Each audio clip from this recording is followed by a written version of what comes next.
نبی کریم علیہ السلام دے کٹھے حضرت ابو بکر صدیق رضی اللہ عنہ، حضرت عمر رضی اللہ عنہ، رات دا ٹائم آئی، کافی دیر تک آپ دے کٹھے بیٹھے رہ گئے صدیق و عمر تے ول ادھی رات دے ٹائم آپ دے خیمے تک حضرت ابو بکر عمر چھوڑن میں دے بیان رستے چ میرے نبی پاک دی نظر پائے گئی ہے۔ آپ نے نیٹے مسجد نبوی دے سہنے چ ایک بندہ کھڑا ہویا ہے، مسجد نبوی دے سہنے چ ایک بندہ کھڑا ہویا ہے تے ان دی کیفیت کیا ہے؟ وہ قیام اللیل چ رات دا عبادت کھڑا کریں دے، قیام کھڑا کریں دے، اللہ دے قرآن دی تلاوت کھڑا کریں دے۔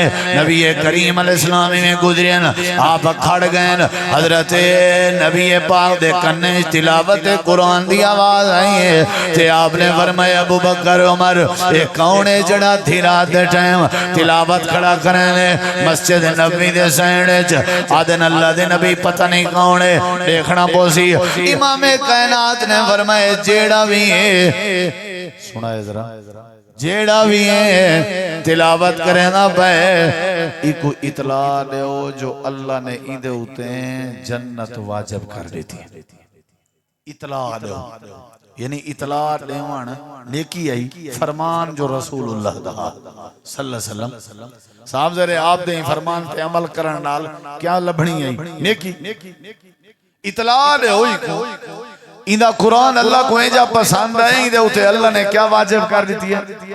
بولو ذرا، جنت واجب کر دیتی ہے، ایندے ہوتے اللہ نے جنت۔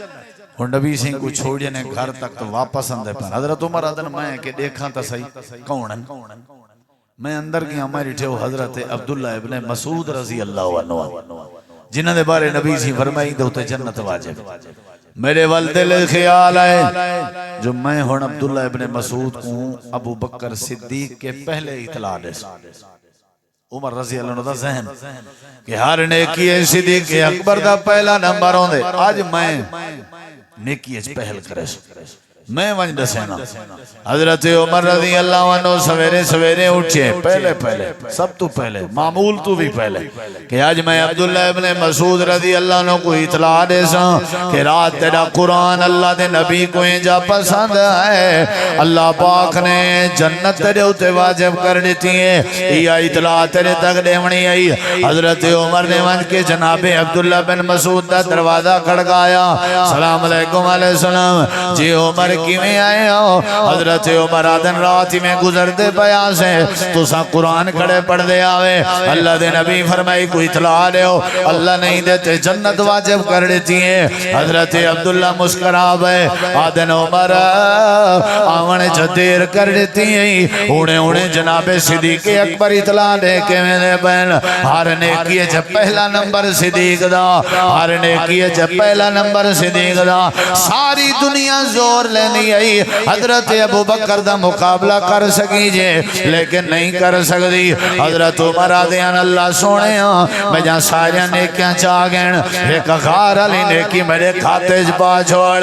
حضرت عائشہ صدیق رضی اللہ عنہ نے چاندنی رات جڑے ویلے آسمان تے تارے پہ چمک دین نبی پاک کے پوچھائی اللہ دے نبی تواری امت دا کوئی یو جیاں بندہ بھی ہے جن جانے کے آسمان دے تارے دے برابر ہوئے؟